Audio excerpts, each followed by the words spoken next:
অসাধারণ একটা এক্সপেরিমেন্ট দেখাবো। প্রিজমকে যদি সূর্যের আলোয় রাখি তাহলে 7 রঙের এই চমৎকার বর্ণালী পাওয়া যায়।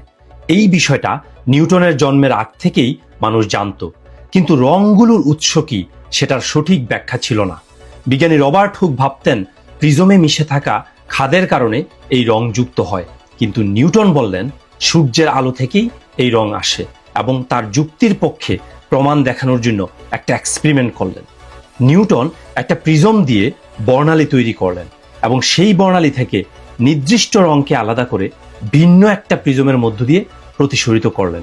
যেমন এখানে লাল বর্ণের আলো দ্বিতীয় এমনকি তৃতীয় প্রিজমের মধ্য দিয়ে বের হয়েও লাল রঙই দিচ্ছে, অর্থাৎ প্রিজম আলাদা কোনো রং যুক্ত করছে না।